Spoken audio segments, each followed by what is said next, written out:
Hello, everyone, and welcome to the Spurs Up Show, best Gamecocks podcast on the internet. Today is Wednesday, June the 9th, 2021. Today's show, we continue along with our 2021 opponent preview series, guys. Today, we break down the Gamecocks' Week 5 opponent, the Troy Trojans, as South Carolina and Troy meet for just the fourth time all time at Williams-Brice Stadium this fall, guys. I'll break down Troy and the game itself in its entirety. First things first, we'll talk Troy Trojans, their head coach, how they fared a season ago, their best returning players on offense and defense, as well as an overall outlook for the Trojans and outlook for the game as well as the Gamecocks and Troy do battle in the fifth week of the 2021 football season. Also, guys, news and notes to get into. We got a packed show here on Wednesday, and it's all brought to you by our friends over at Upstate Movers Group. Guys, Upstate Movers Group, superior moving service. They bring care and attention other companies can't offer because they're just too busy maintaining trucks and profiting off of them instead of focusing on service. Guys, service is what separates Upstate Movers Group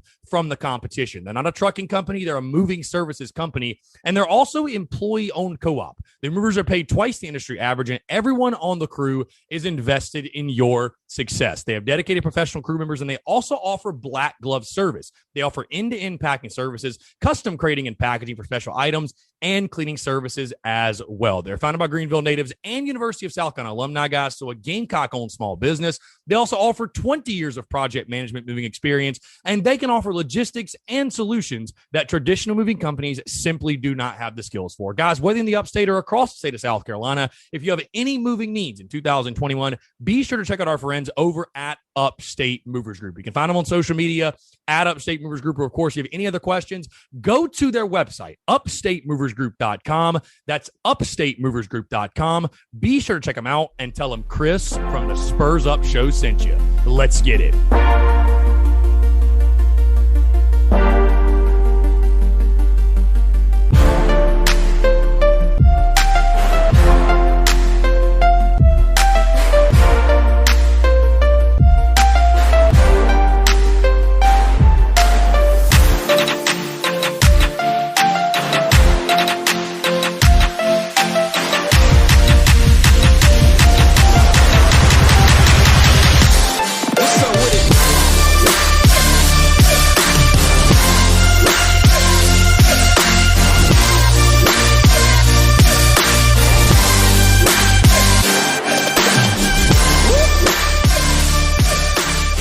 Ladies and gents, boys and girls, happy Wednesday. Hope you're all doing well. I'm Chris Phillips, host of the Spurs Up Show.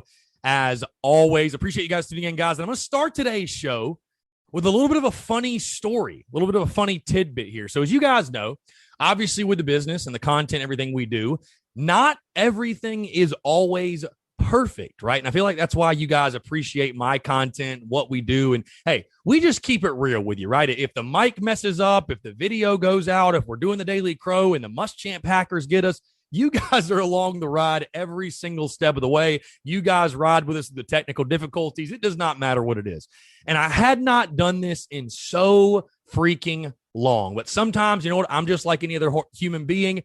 I'll have 100 things going at once, and I won't necessarily have 110% of my brain locked in on the task at hand. So I say all that to say this, a little bit of a funny side note. I actually started recording today's show and got about 10 minutes of the way through talking about Troy and breaking down the game and all that good stuff. Got about 10 minutes of the way all the way through. I realized I did not click the record button. So everything I just said, everything I was talking about, it did not register. So this should be one of the best shows I've ever done because it's basically a second go around. And I'm like, you know what? Hey, laugh it off. We get to talk football again. Why not? It's all fine. It's all dandy. It's all good. And again, I appreciate you all tuning in here on this Wednesday. Again, guys, thank you all so much for the love and support, man. Continue to roll and rock with the content wherever this finds you, whether you're on the commute, you're in the office, you're on the job, you got the day off, whatever you might be up to, guys. Again, thank you all so much for tuning in. It absolutely means the world to me, and I cannot thank you all enough for continuing to rock with us. All right, like I said, guys, we're in the peak right now of preseason football content. Today's show, we're getting after it yet again. So without further ado, let's go ahead and roll right into it as we're continuing along with the 2021 opponent preview series as the Gamecocks go out of conference in Week 5 to take on the Troy Trojans of the Sun Belt, Saturday, October the 2nd at Williams-Brice Stadium, guys. All-time series record. These teams have only met 3 times previously in their history, and the Gamecocks lead that series 3-0. You might remember the last meeting, 2010, Steven Garcia and Steve Spurrier and those Gamecocks, the SEC East champion Gamecocks, I might add, put a whooping, on Troy. 69-24 win. I believe that game was like 56-0 at halftime. Like, I'm not even joking. I think that was a game, I think it was either Cliff Matthews or Clifton Geathers or somebody picked one off or recovered a fumble and ran it back for a touchdown as time expired to go and a half. Absolutely ugly game, but obviously a very fun game if you're wearing garnet and black. So again, last meeting the Gamecocks had their way 2010, 69-24 in that one. You take a look at 2020, the record for Troy, 5-6 overall, 3-4 in the conference. And again, we're going to dive a little bit deeper on how they fared a season ago in just a second. But first things first with Troy. When I was doing research on their head coach, because I want to move into their head coach, Chip Lindsey. And when I was doing research on their head coach, I read that name, Chip Lindsey, and I was like, why does this name sound so familiar? I feel like I've heard of this guy before. That's because you most likely have. He coached Jarrett Stidham at Auburn, a very well-known offensive mind, and he enters his 3rd season in Troy, Alabama, coaching the Trojans. Again, a very highly thought-of head football coach, a very highly thought-of offensive mind, and, someone that I think fits that Troy program pretty well, because when you look at these Sun Belt teams and these smaller teams, the biggest thing for them is they want to be fun offensively. Like they want to, at least if nothing else, the product they're putting out there is entertaining. Because, hey, if you're going to try to upset Power 5 schools, you're going to try to upset SEC and ACC and Big 12 and Big 10 and all these schools, you need to have a dynamic offense. Like, you need to do something different, right? You can't be boring. You can't just be just like everybody else. Chip Lindsey provides you with that. And if you look at their offensive numbers a season ago, it was a mixed bag at times, but I think definitely the scheme and the system is there. And obviously Chip Lindsey in year 3, hoping to get even more success out of his offense. Speaking of last season, let's talk about how they fared a season ago, the 2020 season for the Troy Trojans. We'll start. They opened up September the 19th, beat Middle Tennessee, lost to BYU 48-7. in week 2, then followed that up with back-to-back wins against Texas State and Eastern Kentucky before losing to Georgia State. Shout out to former Gamecocks assistant and head coach Sean Elliott. Lost to Georgia State 36-34 on homecoming. So really heartbreaking loss for those guys. They did bounce back, though, with a win over Arkansas State on Halloween 38-10 before losing 3 straight games to Georgia Southern, Middle Tennessee, and Appalachian State. They then bounced back, though. They finally snapped that losing streak, beat South Alabama 29-0. And this right here was Troy's game of the year. The following week, December the 12th, they take on the Coastal Carolina Chanticleers. And boy, oh boy, did they give Coastal everything they wanted and more. I mean, they gave them all they could handle. A 42-38 loss in Troy, Alabama. Really, really close ball game. A really close ball game. And we all remember what Coastal did a season ago and the type of year they had, and how big of a deal that would have been if Troy was able to beat them. Now, they had one more game after that against ULM, but that game, of course, was canceled due to COVID. So, again, 5-6 overall record, 3-4 in the conference is what Troy finished up at. Now, speaking of the 2020 season, what went right, what went wrong? Like I said, there were some inconsistencies offensively, but this is a team really veteran, returns a lot of good players. So we'll start best returning players on offense and defense, and we'll start offensively. Now, when I first looked at the roster, and you look at the statistics, and because let's face it, most of us don't know a ton about Troy, right? I mean, there's just not a lot of information out there. So when you look at the statistics, my eyes went straight to the quarterback position. And I said, listen, best player's got to be Gunnar Watson, right? I mean, 211 for 301, 16 TDs. Yeah, he threw 7 picks, but he had a 70% completion percentage. It's got to be him. But then you do some more digging, and you realize that Gunnar Watson might not even be the starting quarterback this season for Troy. They've actually got a transfer incoming from Missouri that might take over as their starting quarterback. So how can you label a guy that may not even be the starter as the best player offensively? And that's Taylor Powell, by the way, who was a big-time get from Mizzou back in 2017, 6'2", 213 pounds. But they get him in as a transfer, and that seems to be a quarterback battle that will rage on. It would not shock me if Taylor Powell won that job. Now, again, like I said, you continue to do digging, best player in their offense.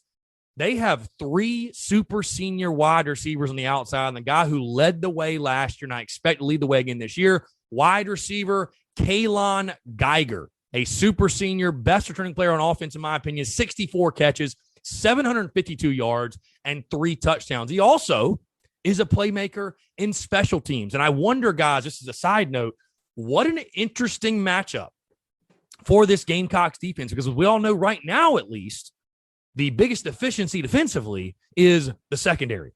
So you wonder how the Gamecocks, can they combat that? Some really good pass catchers on the outside, and they're led by wide receiver Kalon Geiger, again, the best returning player for the Troy Trojans offensively. Let's take a look at the defensive side of the ball. Their best returning player on defense. And guys, this one, I'll tell you this one was easy. When you look at statistics, and hey, stats don't tell the whole story. I totally get that. But in this case, I think they do, because the best returning player on defense had 113 tackles, 10 tackles for loss, and 1 sack. And that is linebacker Carlton Marshall, who, hey, is going to be a senior this year. And by the way, did you guys just hear what I just said? 113 tackles in 11 games. How in the hell is that possible? Again, a guy who's a little bit undersized, a Sun Belt type of player, but flies all over the field, makes every play they need him to make. And the numbers just speak for itself. 113 tackles, 10 tackles for loss. Definitely somebody the Gamecocks will have to keep an eye on. All right, let's give the overall outlook for Mizzou. I'm talking about the Missouri transfer quarterback, and I'm speaking on Mizzou. That's not for a couple shows down the road. We'll talk about the Tigers. But no, the overall outlook with the Troy Trojans, because this is a veteran team coming back this year. Now, they face a brutal schedule, but a veteran team nonetheless, guys. They have 22 starters. Now, granted, did all of them start a season ago? Not necessarily, but they've got 22 guys who started returning from last year's team. They have all 5 offensive linemen. They've got their top 3 wide receivers. They've got their top 2 running backs. They got their quarterback if they want to play him. And then defensively, like I said, guys, all 11 guys that started last year are back. I think this is definitely a Troy team that benefited from the COVID rules and allowing people to come back. And I think a lot of the smaller not Power 5, teams that aren't in the Power 5, I think a lot of the smaller schools, they certainly did benefit from this, because they're, you look at Coastal Carolina, a lot of the guys at this level, and this is no knock on Troy, by the way, because Troy is a very, very good football program. They're a very proud football program, and they've put some really, really good players in the league at the next level. But a lot of guys that play at that level, they're really, really good college players, but are they necessarily NFL guys? So those guys are going to be more likely to stay, obviously.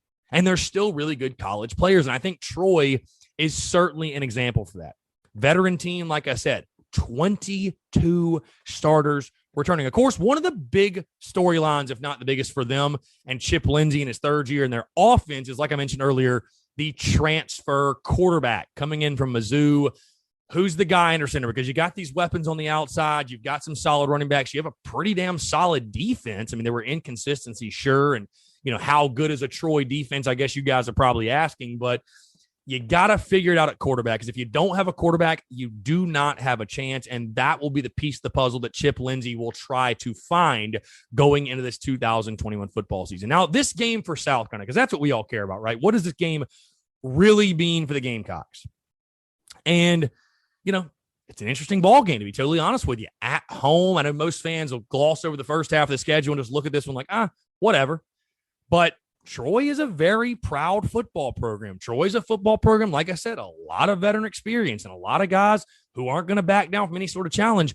Will Chip Lindsey's offense, not just the team, but specifically, I'd say the offense, will it give South Carolina a scare? Because I think, coming into week 5, you will have played at ECU. You will have played at Georgia. You will have taken on Kentucky. So you're going to have a pretty good gauge at this point what your strengths are, what your weaknesses are, what weaknesses you need to mask, what you need to take advantage of, et cetera, et cetera, et cetera.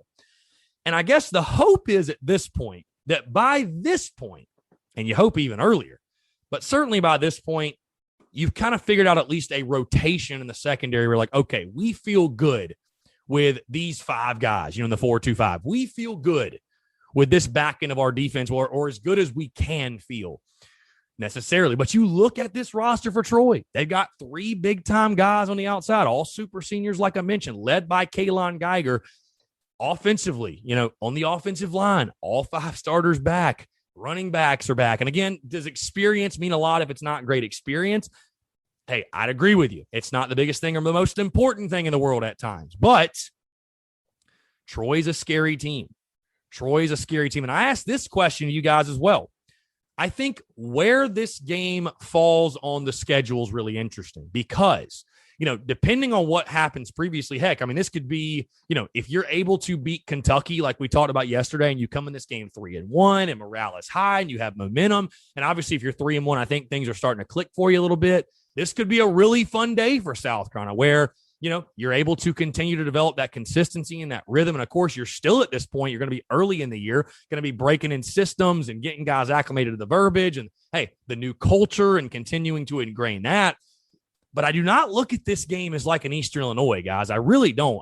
I think Troy is, like I said, a very proud football program, a good football program. Certainly, this is not a game South Carolina should lose, right? This is 110% a game South Carolina should win, and I think most likely will win, and I probably will be picking them to win.